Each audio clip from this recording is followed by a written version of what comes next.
तो आज हम लोग एक नया चैप्टर पढ़ेंगे। आज दुख का अधिकार। दुख मतलब जो कष्ट हम लोग लेते हैं उसका एक अधिकार है, उसका एक नियम है जो हमें देखना पड़ेगा। तो ये दुख का अधिकार एक चैप्टर है जो आपके किताब में है, तो उसके बारे में आज हम लोग स्टडी करेंगे। मनुष्य का जो पोशाक होता है, मतलब हम लोग जो पहनते हैं,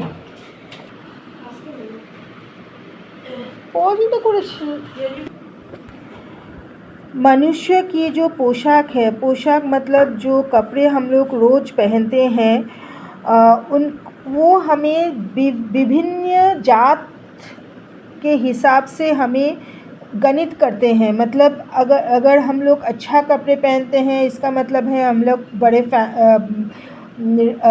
अमीर फैमिली से हैं, अमीर परिवार से हैं, या हम लोग अच्छे फैमिली से हैं। ऐसा कुछ नहीं होता, लेकिन पोशाक जो है आजकल के दिन में हमें एक जात का निर्णय करते हैं, जात बताते हैं। हमारी किताब में जो लिखा है पोशाक ही, पोशाक मतलब जैसे मैंने कहा आपसे, जो कपड़े हम लोग पहनते हैं वही हमारे मनुष्य का जो अधिकार है, जो उसका दर्जा मतलब जो उसका अस्तित्व है, वो निर्णय एक पोशाक करता है आजकल के दिन में। अभी जो हम सीखेंगे इसमें से कि कपड़े जो है हमारे बहुत सारे दरवाज़े जो होते हैं, दरवाज़े मतलब घर के दरवाज़े नहीं, जो हमारे जीवन के जो विभिन्न दरवाज़े होते हैं, जैसे समाज के दरवाज़े हो, खुशी के, दुख के, बहुत सारे दरवाज़े खोल देते हैं एक कपड़े। लेकिन ये नहीं है कि सभी दरवाज़े आपका खुल जाएंगे। कपड़ा एक ऐसा सामान है, ये ऐसा एक चीज़ है जो बहुत सारे दरवाज़े को खोलने से वो रोक भी देते हैं हमें। एक नीच जो होते हैं उनको भी हमें मदद करनी चाहिए, उनका भी हमें सुनना चाहिए। उसके लिए कपड़े बहुत ज़्यादा कभी कभी काम में आता है। जैसे अगर हम हाई सोसाइटी, बड़े अमीर लोगों की जैसे कपड़े पहने, तो वो उस जगह जाने में थोड़ा दिक्कत होता है हम लोगों को, तो हमें भी थोड़ा नीचे उतरना चाहिए ताकि हम भी जो गरीब है, जो दुखी हैं, उनकी भी हम मदद कर सकें। जैसे मैंने आपसे पहले भी कहा है, इस बार भी मैं वही चीज़ दोबारा बोलना चाहूँगी। इसीलिए यहाँ पे किताब में भी लिखा है, उस समय जैसे हम किसी गरीब को या दुखी को हम मदद करना चाहते हैं, उस समय ये पोशाक ही हमारे लिए एक रुकावट बन जाता है। तो इसके लिए हमें भी थोड़ा नीचे उतरना पड़ेगा, हमें भी थोड़ा पोशाक को थोड़ा देखना पड़ेगा, थोड़ा ख्याल रखना पड़ेगा जब हम कोई भी कपड़े पहनते हैं और बाहर जाते हैं। जैसे यहाँ पे किताब में भी आप पढ़ सकते हो, जैसे वायु की लहरें, मतलब जब हवा बहती है, जब पतंग उड़ता है, तो पतंग की जो रस्सी है वो पतंग को धरती पे उतरने नहीं देता है। वैसे ही अवस्था हम लोगों की हो जाती है जब हम लोग थोड़ा अच्छा पोशाक जब पहनते हैं, तब नीचे झुकने में बहुत मुश्किल हो जाता है हमारे लिए। तो ये भी हमें थोड़ा देखना पड़ेगा इसका भी। अब अभी जो मैंने कहा था वो एक इंट्रोडक्शन था, एक स्टार्टिंग था। अब मैं आपको कहानी सुनाने वाली हूँ। बाज़ार में फुटपाथ पर कुछ खरबूजे और डालियाँ बेचने के लिए ज़मीन पे बिक्री के लिए रखे हुए थे। मतलब एक खरबूजे और डालियाँ उनको बेचना था बाज़ार में। और ये जो खरबूजे हैं, ये एक रास्ते पे वो बेचे जा रहे थे। वहाँ पे एक बुज़ुर्ग औरत ये खरबूजे बेचने के लिए बैठी थी रास्ते में। तो वहाँ पे एक बुज़ुर्ग औरत रोते रोते खरबूजे बेच रही थी। तो खरबूजे बिक्री के लिए थे, परंतु उन्हें खरीदने के लिए कोई आ नहीं रहा था आगे। उसे जो खरीदना था तो खरबूजे और तरबूज, कोई आगे नहीं बढ़ रहा था। For sale. The lady, there was no one who, कोई भी आगे नहीं बढ़ रहा था खरबूजे खरीदने के लिए, क्योंकि वो जो बुज़ुर्ग औरत थी वो बेचारी बहुत ज़्यादा रो रही थी, अपना मुंह कपड़े पे ढाँप के। तो किसी को पता नहीं था वहाँ पे कि खरबूजा बेचने के लिए है, तो कोई आ नहीं रहा था उसे खरीदने के लिए। पड़ोस में जो भी बैठे थे वो औरत के, वहाँ पे सभी उनके बारे में गंदी बातें कर रहे थे। कोई भी उनके पास नहीं जा रहा था तरबूज या कुछ भी खरीदने के लिए। एक औरत को रोते हुए किसी के मन में भी कोई दुख नहीं आया कि उससे जाके पूछे कि वो क्यों रो रही थी। किसी न किसी को तो जाना चाहिए पूछने के लिए कि ये औरत क्यों ऐसे रो रही है।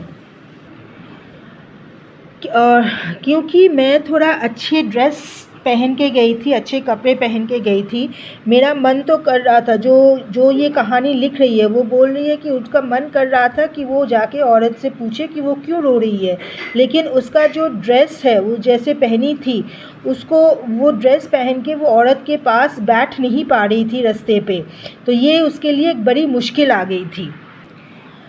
एक आदमी ने इसी भीड़ में कहा कि ये जो औरत अभी बैठी है, अभी इसका जो जवान बेटा है अभी थोड़ी देर पहले ही गुज़र गया, और ये औरत को थोड़ा भी दुख नहीं है, और आके वो यहाँ पे सामान बेचने शुरू कर दिए। जिसके बेटा अभी मरा, उसका माँ कैसे ऐसे सामान बेच सकती है इतने दुख के समय में।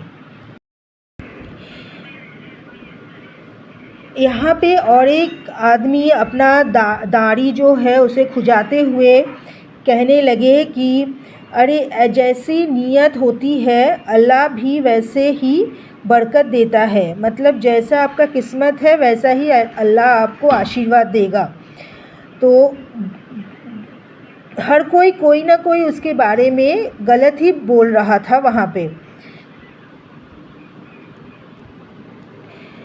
और एक आदमी थे जो फुटपाथ पे खड़े, एक आदमी ने दिसलाई जो हम लोग सिगरेट पीते हैं ना, दिसलाई जलाते हैं, वो आग जलाते हैं, वो दिसलाई की तीली से कान खुजाते हुए कहा, अरे इन लोगों का क्या है, ये उन्होंने गाली भी दी। जैसे उन्होंने कहा, ये कमीने लोग रोटी के टुकड़े पर जान देते हैं, मतलब कोई मरे या बचे इनके लिए कुछ नहीं है, ये खाने के ऊपर ही ज़्यादा समय अपना लगाते हैं।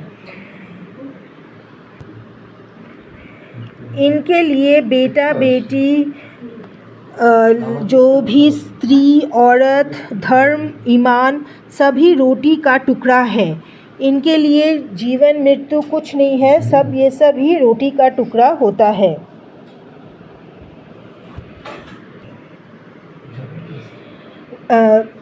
यहाँ पे सभी कुछ ना कुछ बता रहे थे। और एक जो है परचून की दुकान है, वहाँ पे लाला जी ने कहा, भाई उनके लिए मरे जिए का कोई मतलब ना हो, कोई मरे कोई जिए इसका कोई मतलब नहीं होता है, पर दूसरे के धर्म ईमान का तो ख्याल करना चाहिए। दूसरे का, हम जो बगल में जो सब रहते हैं, हम लोग जो हैं सब हमारे लोकेलिटी में, हमारे एरिया में, तो उनके बारे में तो सोचना चाहिए, क्योंकि कोई गुज़र गया है उसके तो पहले तो उसका सब काम होगा, श्राद्ध होगा, उसके बाद काम पे लगना चाहिए, लेकिन दूसरे का भी ख्याल का कोई इज़्ज़त नहीं है।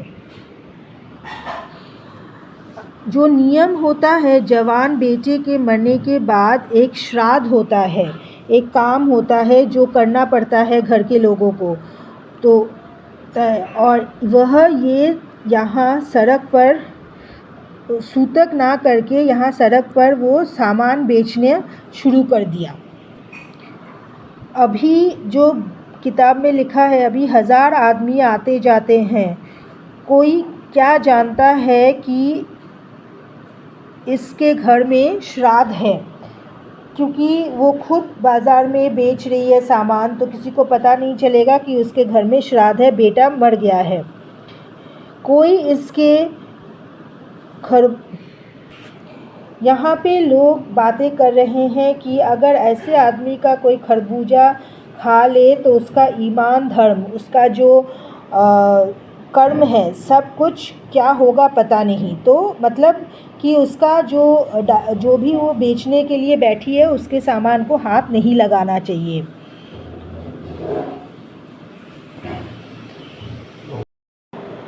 पास पड़ोस से, आसपास से पूछने से पता चला, दुकानों से पूछने से पता चला कि उसका 23 साल का एक जवान लड़का था। घर में ये जो बुज़ुर्ग औरत है, इसका बेटे का बहू, उसका पोता पोती सब है उसके घर में। जो लड़का गुज़र गया इनका, ये एक ज़मीन था, बीघा मतलब एक अनुमान होता है ज़मीन का, उसमें वो काम करता था, खेती करता था और अपना घर चलाता था। जो भी फल उगता था, जैसे जो भी खरबूजे वहाँ पे उगता था, वो लड़का आके बाज़ार में बेच जाता था, या फिर उसकी जो माँ है जो अभी बैठी हुई है वो आके बेच जाती थी जितने भी फल होता था। वो जो लड़का था वो खरबूजे उठा रहा था अंधेरे में, जो उसको दिखाई नहीं दिया, उसका एक पैर सांप के ऊपर गिर गया और बहुत ही दुख की बात है कि वो सांप उसे काट दिया और वो बच्चा वहीं गुज़र गया। अब क्योंकि लड़के को सांप ने काट दिया तो उसके माँ ने एक ओझा को बुलाया। ओझा जो एक आदमी होता है जो अगर कोई सांप काटे तो उसके लिए वो दवाई या जो भी जड़ी बूटी ये करके वो ठीक करने की कोशिश करते हैं। तो माँ ने ओझा को जल्द से बुलाया ताकि वो अपने बेटे को बचा सके। ओझा आए घर पे, उन्होंने नाग देवता, स्नेक जो होता है नाग देवता, सांप का पूजा किया उन्होंने। फिर झाड़ फूँक हुआ, झाड़ फूँक पूजा होता है, नाग का ही पूजा होता है। फिर उन्होंने दान दक्षिणा मतलब हम लोग जैसे देते हैं किसी को, कोई भी कुछ भी देते हैं, पैसा हो, सामान हो, देते हैं, वैसे उनको भी दिया गया पूजा के लिए। लेकिन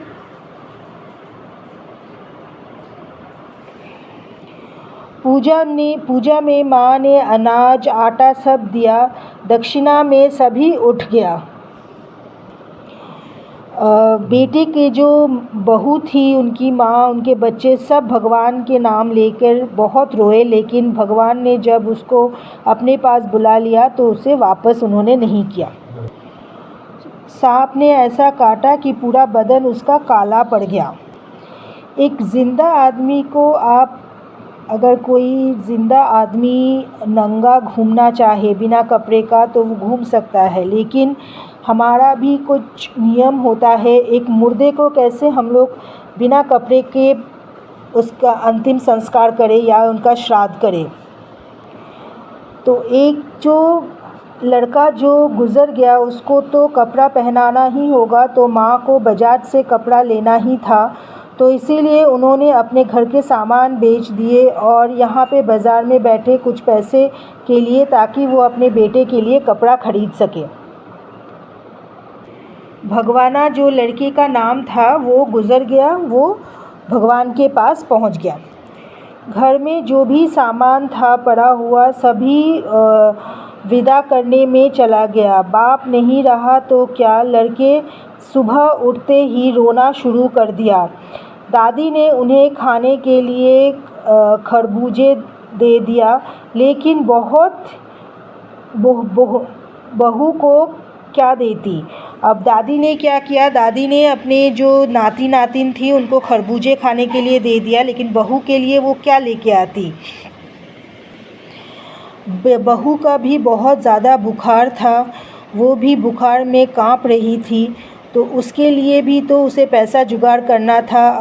अब दुअन्नी चवन्नी मतलब जो भी खुचरा होता है एक डॉक्टर को दिखाने के लिए, वो भी पैसा उसको जुगाड़ करना था, क्योंकि बेटा तो अब नहीं रहा उसके लिए। बुढ़िया रोते रोते और आँखें पोंछते पोंछते अपने बेटे के बारे में सोचते रहे और उसने जो खरबूजे उगाए थे वही काट के समेट कर मतलब एक साथ करके बाज़ार में बेचने के लिए चले गए। बुढ़िया खरबूजे बेचने का साहस करके आई थी, परंतु सिर पर चादर लपेटे। तो बुढ़िया आए थे खरबूजे बेचने के लिए, लेकिन चादर लपेट के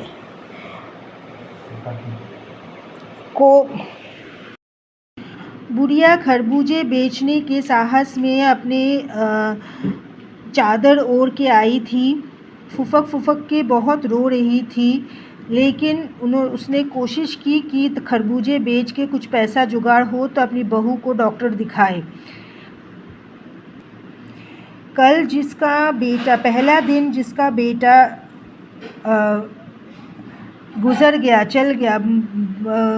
चला गया या गुज़र गया, आज वो बाज़ार में सामान बेचने आई है।